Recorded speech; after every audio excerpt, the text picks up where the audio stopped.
नमस्कार, आप देख रहे हैं साथ की बात और मैं आपके साथ पायल भुयन। इस वक्त एक बड़ी खबर आ रही है यूपी के मथुरा से, जहां तेज रफ्तार कार के नहर में गिरने से 9 श्रद्धालुओं की मौत हो गई। सभी श्रद्धालु दर्शन कर लौट रहे थे। तो मथुरा से ये इस वक्त की बड़ी खबर, जहां नहर में कार गिरने से तमाम श्रद्धालु जो उसमें मौजूद थे उनकी मौत हो गई। महाराष्ट्र के बीड़ में भी हुए सड़क हादसे में 9 लोगों की मौत हो गई।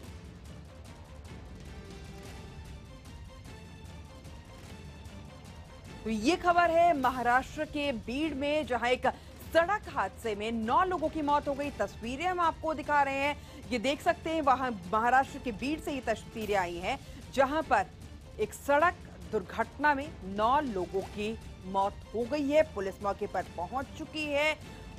क्या वहां पे उस गाड़ी में और लोग मौजूद थे, ये जानकारी अभी आ रही है, लेकिन इस वक्त की खबर यही है कि इस हादसे में बीड़ में 9 लोगों की मौत हो गई। पाकिस्तान की काराना हरकत एक बार फिर खुलकर सामने आ गई है। पाकिस्तानी सेना ने जम्मू कश्मीर के पुंछ इलाके के कृष्णा घाटी और मेंढर सेक्टर में सीज फायर का उल्लंघन किया है। पाकिस्तानी सेना ने कृष्ण घाटी की 4 चौकियों पर 120 mm के मोर्टार और ऑटोमेटिक हथियारों से फायरिंग की है। भारतीय जवानों ने पाकिस्तान की गोलीबारी का मुंह तोड़ जवाब दिया है। और इससे पहले शनिवार की शाम पाकिस्तानी सेना प्रमुख कमर जावेद बाजवा ने नियंत्रण रेखा से सटे मुजफ्फराबाद सेक्टर का दौरा भी किया था, जिसके बाद रात में पाकिस्तानी सेना ने भारतीय चौकियों को निशाना बनाकर फायरिंग की। शनिवार की शाम पाकिस्तानी सेना प्रमुख कमर जावेद बाजवा के नियंत्रण रेखा से सटे मुजफ्फराबाद सेक्टर का दौरा किया गया। पाकिस्तानी सेना प्रमुख का 1 महीने में ये तीसरा LOC दौरा है, जिसके बाद रात में पाकिस्तान की ओर से फायरिंग की गई। जम्मू से पवन शर्मा हमारे संवाददाता इस वक्त जुड़े। पवन, ये बताइए फायरिंग कब से चालू है और अभी क्या हालात है? देखिए, कल शाम को लगभग 9 बजे के करीब पाकिस्तान की तरफ से हैवी मोटार शेलिंग और हैवी मशीन गन भारतीय चौकियों पर और सिविल इलाकों में शुरू किया गया था। पुंछ का मेंढर और केजी जो सेक्टर है, कृष्णा घाटी सेक्टर, इन इलाकों में लगभग 20 के करीब गांव थे जो जिनके ऊपर उन्होंने फायरिंग की और मोटार शेलिंग की। और 8 के करीब भारतीय सेना की पोस्टें थी जिनको निशाना बनाकर फायरिंग की गई थी। अब पूरी रात फायरिंग वहां पर चली है, लेकिन अभी जो खबरें आ रही हैं कि फायरिंग फिलहाल बंद है। बहुत बहुत शुक्रिया प्रभा, हमारे साथ जुड़ने के लिए, तमाम जानकारी देने के लिए। योग गुरु बाबा रामदेव ने कहा है कि कब तक देश के नक्शे पर पीओके को देखते रहेंगे। पीओके को भारत में शामिल करने का समय अब आ गया है। भारत को सीधा पीओके को अधिग्रहण कर लेना चाहिए। हम कब तक हिंदुस्तान के नक्शे में नकली पीओके देखते रहेंगे? अभी अपनी सरजमी पर एक छोटा सा चूहे जैसा देश, एक शेर जैसे देश के सामने इतनी ज्यादा अपनी नापाक हरकतें कर रहा है। मध्य प्रदेश के मंदसौर शहर से कर्फ्यू पूरी तरीके से हटा लिया गया है। साथ ही इंटरनेट सेवा भी शुरू कर दी गई है, जबकि पिपलिया मंडी में अभी रात का कर्फ्यू जारी रहेगा। कर्फ्यू में सुबह 8 से रात 8 बजे तक छूट रहेगी। पिपलिया मंडी में ही किसानों की मौत हुई थी। मंदसौर जिला प्रशासन के मुताबिक किसी को प्रदर्शन करने की इजाजत नहीं है, लेकिन अगर कोई बाहर का किसान मंदसौर में किसी और काम से आ रहा है तो उस पर कोई रोक नहीं है। साथ ही मंदसौर प्रशासन ने लोगों को चेतावनी दी है कि अगर कोई आपत्तिजनक वीडियो या संदेश वायरल होता है तो उस पर उचित कार्रवाई की जाएगी। पूरी तरह से कर्फ्यू मंदसौर नगर में हटाया गया है। पिपलिया खेड़ी में रात 8 से लेकर सुबह 8 तक का कर्फ्यू यथावत रहेगा, पहली चीज। दूसरी चीज, हम लोग नेट के ऊपर और डेटा सर्विस के ऊपर से प्रतिबंध हटा रहे हैं, लेकिन अगर किसी भी प्रकार का कोई आपत्तिजनक मैसेज वायरल होता है या किसी तरह का कोई वीडियो वायरल होता है तो उसको ट्रैक करेंगे, उसके खिलाफ कार्रवाई करेंगे। आप लोगों से हम लोगों को सहयोग चाहेंगे। मध्य प्रदेश के मुख्यमंत्री शिवराज सिंह चौहान से मंदसौर हिंसा में मारे गए किसानों के परिजनों ने मुलाकात की। इस दौरान मृतकों के पिता शिवराज से मुलाकात करते वक्त रो भी पड़े, भावुक हो गए वो, जिसके बाद शिवराज सिंह चौहान ने उन्हें ढांढस बंधाया। मृतक किसान के परिजनों ने शिवराज से अनशन खत्म करने की भी अपील की। राज्य में शांति बहाल हो, इसके लिए शिवराज सिंह अनशन पर बैठे हुए हैं। शिवराज आज सुबह 11 बजे मृतक किसानों के परिजनों से मुलाकात करेंगे।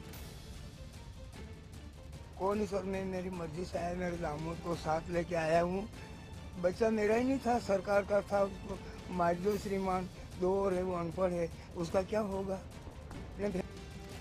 जो मृत किसान है उनकी चिंता में मुख्यमंत्री जी उपवास पर बैठे हैं, तो हम उनसे निवेदन करने हैं कि आप उपवास खोलें। और जो आप कह रहे हैं करोड़ रुपए के चेक के प्रलोभन में हम यहाँ नहीं आए हैं। मृतक किसानों के परिजनों से मुलाकात के बाद मुख्यमंत्री शिवराज सिंह चौहान ने कहा कि दोषियों पर कार्रवाई होगी और मृतक किसानों के परिजनों के साथ वो खड़े हैं। पूरा न्याय होगा। मैंने पहले ही न्यायिक जांच की घोषणा की है। पूरा न्याय दिया जाएगा। दोषी जो कोई है उसको दंडित किया। और इस वक्त हमारे साथ मौजूद है हमारे संवाददाता भोपाल से मनोज शर्मा। मनोज, यहाँ पे हम देख रहे हैं कि किसानों के परिवार से मुख्यमंत्री मिले हैं, उन्होंने अपील की है कि अपना अनशन खत्म करें। अब सीएम की आगे की रणनीति क्या है? क्या वो अनशन खत्म करेंगे या अभी भी बैठे रहेंगे? मुख्यमंत्री के लिए जो उनका जो उपवास है, क्योंकि आज तो भी जारी रहेगा, क्योंकि कल रात में इन किसानों की मुलाकात हुई, उसके बाद हमने ये जानना चाहा कि उपवास खत्म होगा क्या, लेकिन उपवास तो जारी रहेगा। लेकिन एक अहम बात यह है पायल की किसानों का जो 10 दिन का वो था स्ट्राइक हड़ताल थी, 1 से लेकर 10 जून तक की, वो फिलहाल 1 से 10 जून की किसानों की हड़ताल का समय 10 तारीख को यानी कल खत्म हो गया, शनिवार को। तो अब किसानों की तरफ से पहली बात तो ये है कि किसान अपनी अगली रणनीति आगे बताएंगे। वो रणनीति सामने आएगी, क्योंकि जिस तरह से पहले बातचीत हो रही थी किसान संगठनों से, तो अगली रणनीति में जेल भरो आंदोलन है। तो वो तय होने के बाद ही अब आगे मतलब मध्य प्रदेश में या देश के किसी भी दूसरे राज्य में आगे जब किसान आंदोलन आगे बढ़े, तो क्योंकि कल कोई समाचार नहीं आया, कल जो इधर उधर प्रोटेस्ट हुए, प्रदर्शन हुए, लेकिन हिंसा का कोई समाचार नहीं आया। बिल्कुल, और आगे क्या रणनीति होती है आज उसका खुलासा किसान नेता करेंगे। बहुत बहुत शुक्रिया मनोज, हमारे साथ जुड़ने के लिए, तमाम जानकारी देने के लिए। एक तरफ भोपाल में शिवराज सिंह चौहान प्रदेश में शांति बहाली के लिए उपवास पर हैं, तो दूसरी तरफ कांग्रेस ने भोपाल में 14 जून से 72 घंटे के सत्याग्रह का ऐलान कर दिया है। कांग्रेस सांसद ज्योतिरादित्य सिंधिया ने ट्वीट कर इस बात की जानकारी दी, साथ ही लोगों ने सत्याग्रह में आने का निवेदन भी किया है। ज्योतिरादित्य सिंधिया ने ट्वीट कर लिखा, मेरी सभी से प्रार्थना है किसानों के न्याय के लिए संघर्ष में साथ आए। 14 जून से 72 घंटे का सत्याग्रह भोपाल में। जीएसटी काउंसिल की आज एक और बैठक है। जीएसटी काउंसिल की आज एक अहम बैठक है। इसमें कुछ चीजों के दाम फिर से तय किए जा सकते हैं। वित्त मंत्री अरुण जेटली की अध्यक्षता में ये काउंसिल की 16वीं बैठक होगी। यूपी के सीएम योगी आदित्यनाथ आज दिल्ली आ रहे हैं। सीएम योगी परिवहन मंत्रालय और केंद्र सरकार की बैठक में शामिल होंगे। बिहार के मुख्यमंत्री नीतीश कुमार ने पटना में कार्यक्रम के दौरान कानून व्यवस्था को लेकर नाराजगी जाहिर की। जमशेदपुर में बिहार के मुख्यमंत्री नीतीश कुमार आज एक सभा को संबोधित करेंगे। झारखंड में पूर्ण शराबबंदी और दूसरे मुद्दों को लेकर झारखंड विकास मोर्चा की ओर से ये सभा बुलाई गई है। जम्मू कश्मीर के पुंछ में लोगों को गर्म हवाओं से राहत मिली और बारिश की वजह से तापमान में गिरावट दर्ज की गई। मौसम सुहाना हो गया है और लोग राहत की सांस ले रहे हैं। असम के मुख्यमंत्री सर्बानंद सोनोवाल कामाख्या मंदिर पहुंचे, जहां उन्होंने विधि विधान से पूजा अर्चना की। बीजेपी की राज्यसभा सांसद रूपा गांगुली ने तमिलनाडु में कार्यक्रम के दौरान डांस पेश किया। उत्तराखंड के मसूरी में एक लकड़ी के गोदाम में भीषण आग लग गई। मौके पर पहुंची फायर ब्रिगेड ने कड़ी मशक्कत के बाद आग पर काबू पाया। सांसद हनी ट्रैप मामले में दिल्ली पुलिस ने मास्टरमाइंड को गिरफ्तार कर लिया है। पुलिस के मुताबिक आरोपी अजय पाल ही रूम से लेकर वीडियो रिकॉर्डिंग तक का इंतजाम करता था। पटना में कुछ लड़कियों ने एक अनोखी पहल शुरू की है। ये लड़कियां रोटी टीम का हिस्सा हैं, जो भूखे लोगों को रोटी पहुंचाने का काम करती हैं। यूपी के मिर्जापुर में शराब के नशे में एक शख्स की पत्थर से कुचलकर हत्या कर दी गई। मृतक शहजादे अपराधी था। हिमाचल के धर्मशाला में सड़क दुर्घटना में 3 लोगों की मौत हो गई, जबकि 2 लोग गंभीर रूप से घायल हो गए। आरजेडी अध्यक्ष लालू प्रसाद यादव का आज 70वां जन्मदिन है और उन्होंने अपना जन्मदिन परिवार के साथ मनाया और केक काटा। दूसरी ओर पटना की सड़कों पर बधाई के पोस्टर्स लगे हुए हैं। लालू प्रसाद यादव के जन्मदिन पर आरजेडी मुख्यालय में 70 पाउंड का केक काटा जाएगा। साथ ही संवाद में दीघा, सोनपुर और आरा छपरा पुल का उद्घाटन भी किया जाएगा, जिसको लेकर सियासत गर्मा गई है। लालू प्रसाद यादव के जन्मदिन पर तोहफे देने को गंगा पर 2 अधूरे पुलों का उद्घाटन डिप्टी सीएम तेजस्वी यादव करेंगे। इस मौके पर सीएम नीतीश कुमार भी मौजूद रहेंगे, लेकिन बीजेपी ने आरोप लगाया है कि दोनों पुल सार्वजनिक संपत्ति है और किसी को समर्पित इसको नहीं किया जा सकता है। आरा और छपरा का पुल शुरू होने के बाद आरा, औरंगाबाद और भभुआ की दूरी सिवान, छपरा और गोपालगंज से कम हो जाएगी। आरा से छपरा जाने के लिए अभी 120 किलोमीटर दूरी तय करनी पड़ती है, लेकिन पुल बन जाने के बाद मात्र 20 किलोमीटर की दूरी तय करनी होगी, जबकि दीघा और सोनपुर पुल की लंबाई 2.56 किलोमीटर है। हमारी आपत्ति इस बात को लेकर थी कि जनता की संपत्ति है और जनता की संपत्ति किसी भ्रष्टाचार की सजा याफ्ता को गिफ्ट नहीं की जा सकती है। और मुझे खुशी है कि बीजेपी के दबाव में बिहार सरकार को निर्णय बदलना पड़ा और अब ये पुल तेजस्वी के पापा को नहीं बल्कि बिहार की जनता को समर्पित किया जा रहा है। बीजेपी के मुताबिक दोनों पुलों का काम अभी पूरा नहीं हुआ है, फिर भी जल्दबाजी में पुलों का उद्घाटन किया जा रहा है। आरा छपरा पुल की लंबाई करीब 4 किलोमीटर है, जिस पर लागत 676 करोड़ रुपए आई है। इस पुल से बनने से आरा और छपरा की दूरी 20 मिनट में पूरी हो सकेगी। गुजरात के वडोदरा में पुलिस ने 1 करोड़ 24 लाख रुपए की अवैध शराब जो है वो नष्ट कर दी। इस दौरान ट्रकों में भरकर शराब को जंगल में फेंका गया और फिर उस पर बुलडोजर चला दिया गया। इस दौरान एक दिलचस्प वाकया भी सामने आया। दरअसल जिन ट्रकों में ये शराब नष्ट करने के लिए लाई गई, उसमें से कई ट्रक चालकों और उनके सहयोगियों ने कुछ बोतल और शराब छिपाकर अपने पास रख ली। एक ट्रक ड्राइवर ने बियर की पूरी पेटी को अपनी सीट के नीचे डाल लिया, जिसे पुलिस ने ट्रक पर चढ़कर निकाला। जब शराब को नष्ट किया जा रहा था, उस वक्त ट्रक ड्राइवर और दूसरे वाहन चालकों ने शराब को छिपाकर रख लिया, लेकिन पुलिस ने गाड़ी के ट्यूबलेस टायर्स और जो ट्रक उसमें जो जगह होती है छिपाने की और ट्रक की केबिन में छिपाई गई शराब को वहां से बाहर निकाला और उसे नष्ट किया। पटना में 4 दलित महिला खिलाड़ियों ने दबंगों पर रेप की धमकी देने का आरोप लगाया है। महिला खिलाड़ियों का आरोप है कि दबंग खेलने से उन्हें मना करते हैं, नहीं मानने पर रेप की धमकी देते हैं। खिलाड़ियों ने पुलिस में शिकायत भी दर्ज कराई है, लेकिन कोई कार्रवाई नहीं हुई है। दूसरी ओर पुलिस मामले को गंभीर बताते हुए कार्रवाई की बात कह रही है। चारों जो महिलाएं हैं वो कबड्डी और कुश्ती खेलती हैं। मामला यही है सर जी कि हम लोग को कबड्डी कुश्ती छोड़ देने के लिए बोलते हैं वो लोग, लेकिन हम लोग नहीं छोड़ रहे हैं, इसलिए वो मतलब अपने आदमी को भेज के हम लोग को बती छेड़ते उड़ते हैं, मना करते हैं खेलने के लिए। क्या धमकी देता है? धमकी यही देता है कि तुम खेल बंद करो, नहीं तो तुम्हारे इज्जत के साथ खिलवाड़ होगा, तुमको बलात्कार कर देंगे, ऐसे मतलब बहुत गंदा गंदा शब्द बोलते हैं।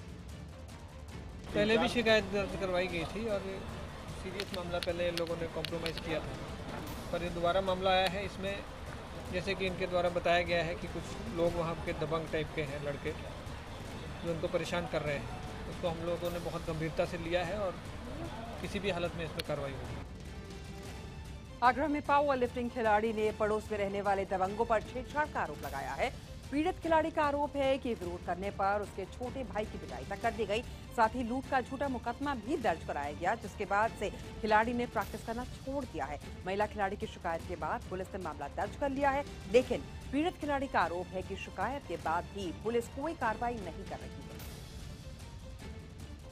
थोड़ा सा लड़ाई झगड़ा हो गया था, तो क्या नाम है इसकी मारापीटी करी थी, हमने एप्लीकेशन दी, उन्होंने हमारी तो सुनवाई नहीं करी, बल्कि उन लोगों ने इकट्ठे होकर के हमारे ऊपर लूट की धारा लगा दी। फरीदाबाद के फतेहपुर तका गांव में गो तस्कर और कथित गोरक्षकों के बीच झड़प की खबर आई है सामने। झड़प में गो तस्कर घायल भी हो गया है, जिसे पुलिस ने अस्पताल में भर्ती कराया है, जबकि उसके बाकी साथी फरार हो गए हैं। पुलिस को पिकअप गाड़ी से 4 गाय भी मिली है, साथ ही कारतूस के 3 खाली खोखे भी बरामद किए गए हैं। पुलिस ने मामले में 2 केस दर्ज कर जांच अपनी शुरू कर दी है। गाड़ी की हालत तो ये बता रही है कि गो तस्कर हैं, इन्होंने कहीं फरीदाबाद से गायें भरी हैं। गायें 2 सांड और 2 गायें हमने आज़ाद कराई हैं उसमें से। उसमें गाय और 2 सांड को हमने जो है ना ट्रीटमेंट के लिए हॉस्पिटल दिखा के हॉस्पिटल भी भेजा है और उसमें गौशाला में भी भेजा है।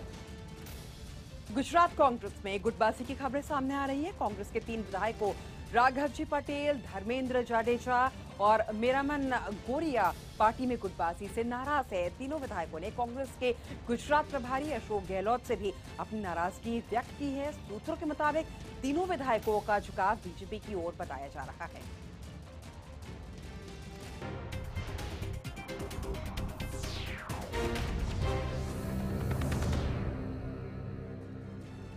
इस वक्त एक बड़ी खबर आ रही है उत्तर प्रदेश के मथुरा से, जहां तेज रफ्तार कार के नहर में गिरने से 9 श्रद्धालुओं की मौत हो गई है। सभी श्रद्धालु दर्शन कर लौट रहे थे और ये ताजा तस्वीरें आप देख रहे हैं उत्तर प्रदेश के मथुरा से, जहां ये कार एक नहर में गिर गई और आप देख सकते हैं कि ये कार किस हद तक यहाँ पे डूबी हुई है। 9 श्रद्धालु इसमें मौजूद थे और शायद ऐसा हो सकता है कि समय रहते इनको बाहर निकलने का मौका ना मिला हो और इसी के बाद इनकी मौत हो गई है। मौके पर पुलिस पहुंच चुकी है और शव को बाहर निकालने का काम लगातार जारी है। कैसे हुआ यह हादसा, ये जानने की कोशिश की जा रही है। हमारे संवाददाता वासुदेव त्रिपाठी इस वक्त मौजूद है हमारे साथ। वासुदेव, ये बताइए यह हादसा कैसे हुआ? देखिए पायल, जिस तरीके की भी जानकारी निकल के सामने आ रही है उसमें एक बात ही साफ हो रही है कि ये गाड़ी जो कार थी ये तेज रफ्तार में थी और तेज रफ्तार की वजह से अनियंत्रित हो गई और उसके बाद ये नहर में गिर गई। तो मिलाकर के बीच में 10 लोगों की दर्दनाक मौत की बात सामने आ रही है और ये सभी वो लोग थे जो कि श्रद्धालु थे, दर्शन करने आए थे मथुरा में और कई साथ में मथुरा के आसपास जो और भी कई जगह है वहाँ पर ये जा रहे थे घूमने और दर्शन करने। तो कुल मिलाकर के जो घटना है ये इसमें अभी तक 10 लोगों की मौत हो गई है और अभी तक सबसे जो अहम बात है वो ये है कि केवल एक शव ही यहाँ पर निकाला गया है, बाकी लोग यहाँ भी लापता है। कोशिश ये की जा रही है कि जो और डेड बॉडीज हैं उन तक जल्द से जल्द पहुंचा जा सके, वो उनकी खोज की जा रही है। यहाँ पर गोताखोरों की मदद की जा रही है, पुलिस मौके पर मौजूद है। लेकिन कुल मिलाकर की ये जो घटना है ये इस बात की तरफ जरूर इशारा कर रही है कि शायद क्योंकि नहर थी, कोई नदी नहीं थी, इसलिए अगर मौका रहते हुए अगर जो है मौका मिल पाता तो शायद वो लोग निकल पाते, लेकिन शायद गाड़ी में फंसने की वजह से उसमें ज्यादा लोग फंस गए और उनकी मौत हो गई। बहुत बहुत शुक्रिया वासुदेव, मसला छोड़ने के लिए, तमाम जानकारी देने के लिए। रूस की राजधानी मॉस्को में एक अज्ञात हमलावर ने अचानक भीड़ पर अंधाधुंध फायरिंग कर दी, जिसमें 4 लोगों के मारे जाने की खबर आ रही है। हमले के बाद पुलिस ने पूरे इलाके को सील कर दिया है और हमलावर की तलाश शुरू कर दी है। हमले की जिम्मेदारी अभी तक किसी आतंकी संगठन ने नहीं ली है। महाराष्ट्र में किसानों की कर्ज माफी की मांग को लेकर हड़ताल जारी है। आज फडणवीस सरकार की बनाई मंत्रियों की कमेटी किसान संगठनों के साथ बातचीत करेगी। कमेटी पिछले 10 दिनों से जारी किसानों की हड़ताल खत्म करने की अपील भी करेगी उन्हें। दूसरी ओर किसान राज्य सरकार की बनाई कमेटी के सामने कर्ज माफी का मुद्दा समेत कई दूसरी मांगे अपनी रखेंगे। तो महाराष्ट्र में किसानों की हड़ताल के बाद एनसीपी अध्यक्ष शरद पवार ने केंद्र सरकार को आड़े हाथों लिया है और आरोप लगाया है कि सरकार किसानों के मुद्दे पर फेल हो गई है। हमारे प्रधानमंत्री मोदी जी अपने बड़े विदेश दौरे में विदेशों में भाषण देने के लिए जाते हैं। हमें United states commission of international religious freedom की 2015 की रिपोर्ट अवश्य देखनी चाहिए। इस रिपोर्ट में भारत की धार्मिक स्वतंत्रता सुरक्षित रख पाने वाले में विफल रहने वाला तथा एक नियमित, निरंतर और बेहद खराब मानक वाला 30 देशों के समूह में रखा गया है। दूसरी ओर शिवसेना नेता संजय राउत ने फडणवीस सरकार से मांग की है कि किसानों का कर्ज माफ होना चाहिए। ऋण मुक्ति की, कर्ज मुक्ति की बात आगे नहीं चलेगी तो मुझे लगता है सरकार को खतरा हो सकता है। आज किसान गोली खाने के लिए मजबूर है पुलिस की, किसान आत्महत्या कर रहा है, किसान सरकारी कार्यालयों को ताला ठोक रहा है। येलेना बनी फ्रेंच ओपन चैंपियन। लात्विया की येलेना ओस्टापेंको ने रोमानिया की सिमोना हालेप को हराकर फ्रेंच ओपन टेनिस टूर्नामेंट में महिला सिंगल्स का खिताब जीत लिया है। 20 वर्षीय ओस्टापेंको ने ये मुकाबला 4-6, 6-4, 6-3 से जीता। वहीं फ्रेंच ओपन टेनिस टूर्नामेंट के पुरुष सिंगल्स का फाइनल मुकाबला आज राफेल नडाल और स्टेन वेवरिंका के बीच होगा। इंग्लैंड में 26 जून से शुरू होने वाले आईसीसी महिला विश्व कप के लिए भारतीय टीम मैदान पर जमकर पसीना बहा रही है। टीम का लक्ष्य हर हाल में भारत को विश्व विजेता बनाना है। तुर्की में खेले जा रहे तीरंदाजी विश्व कप के दूसरे चरण में भारतीय कंपाउंड अभिषेक वर्मा और दिव्या चहल की मिक्स जोड़ी ने कांस्य पदक जीता है। भारतीय जोड़ी ने कांस्य पदक मुकाबले में इटली के पागनी और टोनियोली को 154-153 से हराया। अभिनेता अक्षय कुमार की आने वाली फिल्म टॉयलेट एक प्रेम कथा का ट्रेलर आज भारत और दक्षिण अफ्रीका के बीच खेले जाने वाले मैच के बीच जारी किया जाएगा। इसकी जानकारी अक्षय ने ट्विटर पर एक वीडियो अपलोड कर दी। अभिनेत्री सुष्मिता सेन ब्लैक रंग की ड्रेस पहनकर अलग अंदाज में हैदराबाद में एक कार्यक्रम में शामिल होने पहुंची। उन्होंने नई ड्रेस में अपना वीडियो सोशल मीडिया पर शेयर किया। गायक और अभिनेता दिलजीत दोसांझ ने दिल्ली में एक म्यूजिक कॉन्सर्ट किया। दिलजीत ने म्यूजिक कॉन्सर्ट का वीडियो सोशल मीडिया पर अपने प्रशंसकों के साथ साझा किया।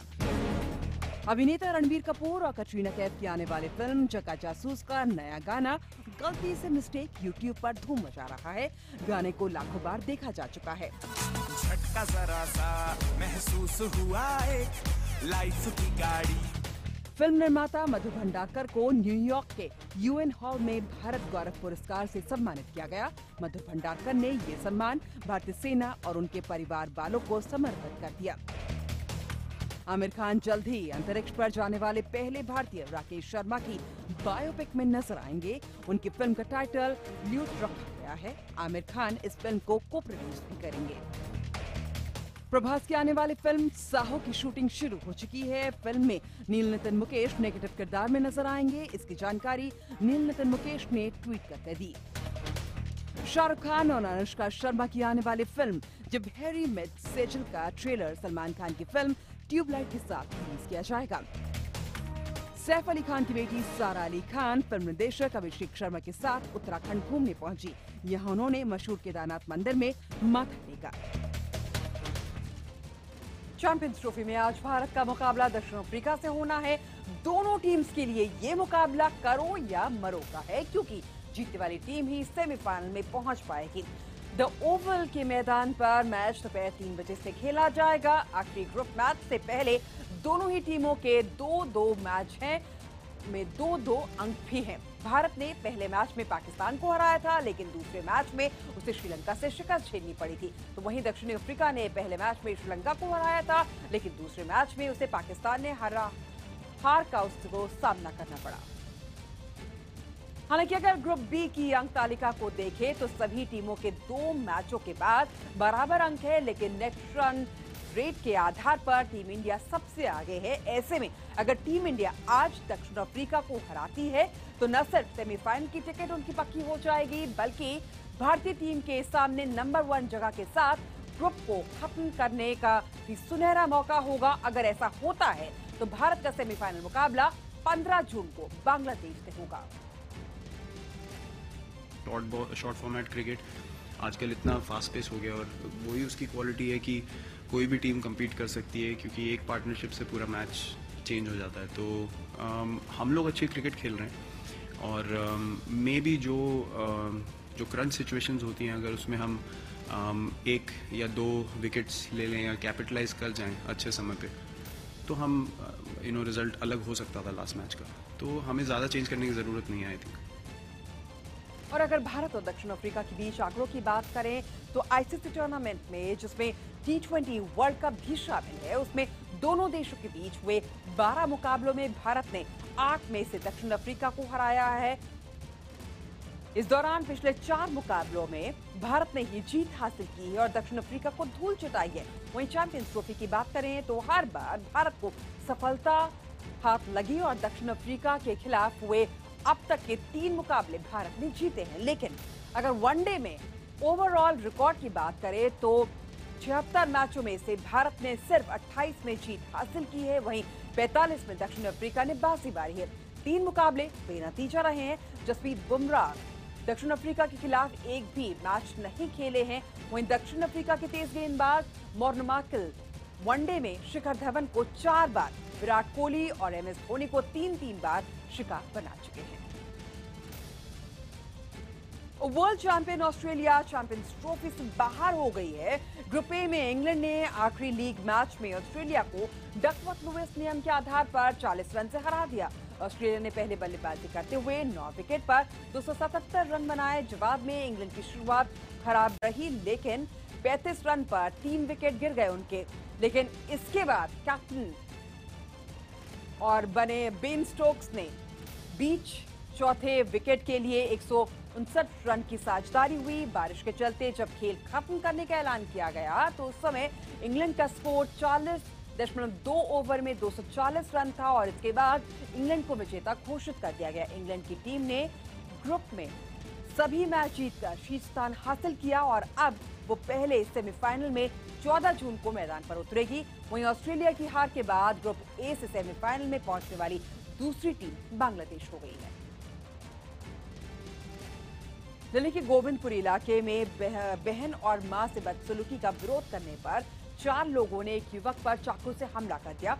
गंभीर रूप से घायल युवक को इलाज के लिए अस्पताल में भर्ती कराया गया है। पुलिस चारों हमलावरों की तलाश में जुटी हुई है।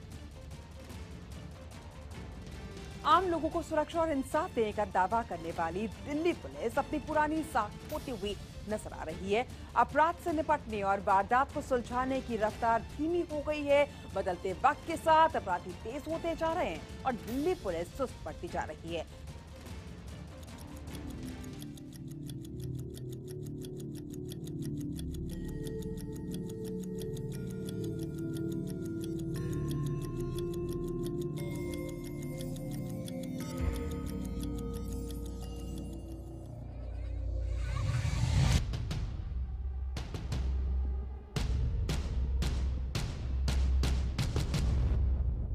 तो आप सब मेरे साथ STF में आ रहे हैं?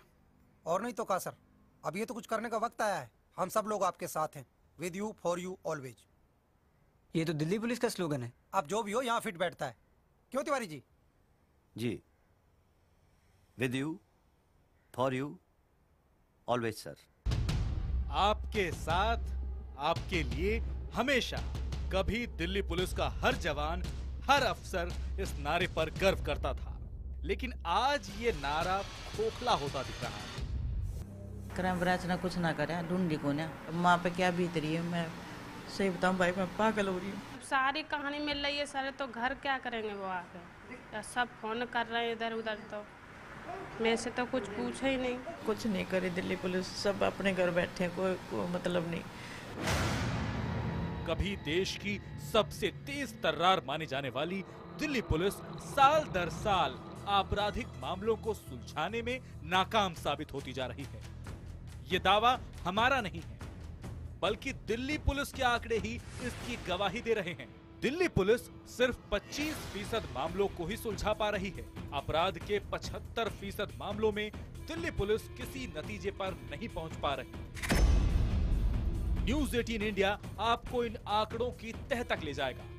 आखिर क्या हुआ कि जिस दिल्ली पुलिस की छवि सबसे तेज और तुरंत एक्शन लेने वाली पुलिस के तौर पर थी, वो साल दर साल ढीली पड़ती जा रही है। तकनीक का इस्तेमाल बढ़ गया है, लेकिन अपराधियों को बेनकाब करने की दर घट गई है। दिल्ली के उत्तम नगर के इस घर में एक बेबस मां पिछले 6 साल से टकटकी लगाए दिल्ली पुलिस के दरवाजे तक आने का इंतजार कर रही है। कभी तो पुलिस का कोई जवान यहाँ आए और बताए कि उनकी बेटी नीतू सोलंकी का हत्यारा पकड़ा गया है। 2011 में नीतू सोलंकी की लाश नई दिल्ली रेलवे स्टेशन पर एक बैग के अंदर मिली थी। ये एक ऐसा मर्डर केस था जिसमें पुलिस के पास कोई सुराग नहीं था, लिहाजा जांच का जिम्मा लोकल पुलिस से लेकर क्राइम ब्रांच को सौंप दिया गया। कुछ लोगों से पूछताछ जरूर हुई, लेकिन कोई नतीजा नहीं निकला। जैसे मेरी बेटी मारी है तो वो छोड़ने का वो थोड़ी ना है। अब माँ पे क्या बीत रही है, मैं सही बताऊं भाई, मैं पागल हो रही हूँ।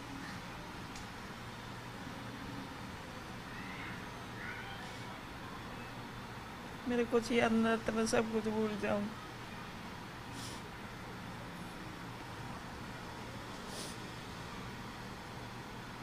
मैं तो ये चाहूँ पकड़ ले और उसने सजा दे, इसी सजा दे, उन्हें पता चला कि भाई कैसे मारा जाता है इंसान।